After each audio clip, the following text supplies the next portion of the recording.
This church here is looking to the future. They want to build a modern community hall on this underutilised land. The design is by Fred van Bradenburg. It's curved, contemporary, dug in, glass mosaics, concrete, and it's shaped like an olive leaf. But the plans are kind of kicking up some leaves with local residents. Some feel that the design doesn't meet the 2006 Arrowtown design guidelines and that it sets a future precedent for future builds in Arrowtown. We've got quite a tussle here.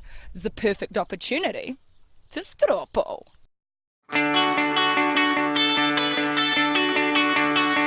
Are you for the olive leaf design? Oh, very much so. Love it. Definitely for it. Definitely for it. Yeah. Four. For. I don't know. I'm all for it. You're all for it? Yes. Yes, of course, because I designed it. I'm holding back on that one. Yeah. What makes you apprehensive about it? Just that, is there really a need? That would be my only thing, but yeah. No, I haven't seen the designs. Have no opinion on it. What are olives around here? What does the olive leaf represent for people? It's okay. Well, I'm absolutely for it. It could enhance the place. Who are the people who are against it then? Well, I don't know whether they're against it. They're against the fact that how much is it going to cost and who's going to pay for it. Oh, definitely against. It does not fit in the historic zone. The shape of the building and the materials don't fit in the zone. He's doing a large development in China, which is 121,000 square metres.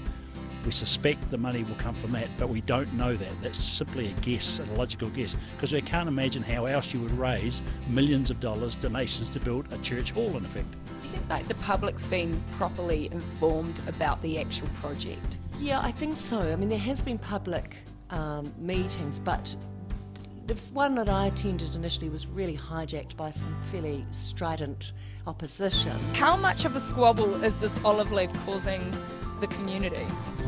Well, battle lines are definitely drawn. People get very passionate about Arrowtown, people that live here, and so any changes to it, obviously a lot of emotions come forward, during that process. I think the design is probably fitting. No, I've seen it. It's not. No, not Arrowtown. I feel that if they can incorporate it in a not too invasive way, I feel that it might work. So Fred, can you talk a little bit about the design that you've come up with here? Well, in the first instance, the church is such a fantastic building, a new classical, new Gothic building, so that takes predominance. And the only way you can respect that and pay homage to that building is to design a subservient building. So the first thing you do is then make it as small as possible, but it's a large building, so you dig it in. So I've dug it into about 2.5 metres to start with, around about 2.2 metres now. Very low slung building, to such an extent that when you're walking around it and looking at it eye level, you'll only see about just a garden wall surrounding a building that has a very low roof. Of course, it's called the olive leaf because it's shaped like a leaf, the symbolism of reaching out or being conciliatory, which is an ancient olive leaf. What's the point of this project? What are you hoping to achieve with this project? We're just trying to look ahead to the future for the next generation. Not about our generation, it's about the future generation. Because I believe passionately that most have a deep spirituality. Our own kids, our own families have a spirituality that needs to be tapped into and fostered. And that can be done through all manner of means. It gives a space, a multi-use space for the community that isn't in the vernacular of the kind of miners aesthetic and the sort of 1960s, architectural aesthetic that we've done to death, I think, in Arrowtown now. There's been a lot of outside interest, outside interest of members who aren't part of the church and who are opposed for the idea. What do you say to them? Well, I guess as the architect put it, that if the people who built this church were here today, would they have built that same sort of church? It's certainly a very different design from anything that is around, and that would be a concern. It may not work in its favour, and maybe something a little bit more traditional may have been more suitable for the site. There's an ongoing fear about that your building's going to set a precedent for future builds in Arrowtown. What would you say to that statement? No, that's not correct. So every site is site specific. So this particular project is alongside a very, very important heritage building.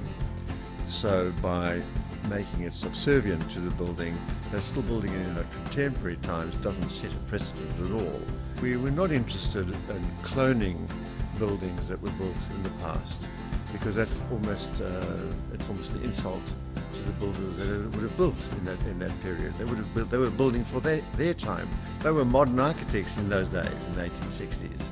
And so we're now modern architects 150 years later. We're building for our time. But history is always evolving, and as a collective, the arts and architecture in particular does do that. So we can look at periods of our architectural history and say, well, this is the social history that sort of accompanied it. So we can't stay still with that. So I think, we've got very good design guidelines. They're only guidelines, they're not rules, and we need to respond within that. But it needs to be challenged at times in terms of us as the younger generation who are deeply committed to this community can also have a say about what matters to us. The Arrowtown design guidelines are a public document, and so anybody can read through those, and if you read through them and you compare the proposal, and like I say, the proposal is just hearsay at the moment. We haven't actually seen it as a formal application to council. People are passing their own judgment on whether or not it abides by the Arrowtown design guidelines. The group's got no objections to having the church building a hall. They've got their right, and so there's no issue. It's the design of the building is the issue. The district plan and Arrowtown design guidelines, which apply to the historic area, have been through several iterations over the years with consultation with the community. So we can assume that what's written in those plans is what the community wants. Are these guidelines going to be updated anytime soon? They are getting updated, so there'll be a 2016 version. So they're going through the process at the moment. You can't stay in the past, so with that design that I've got, in the future, people look back and say, that was a great idea. This argument digs into the future outlook of Arrowtown. How does the community want to see its town in the future? Does it want to keep the historic look of it? Or is this olive leaf going to create a new history? The future of this olive leaf hangs on the branch of resource consent. This is Lauren Prebble out for LWB TV.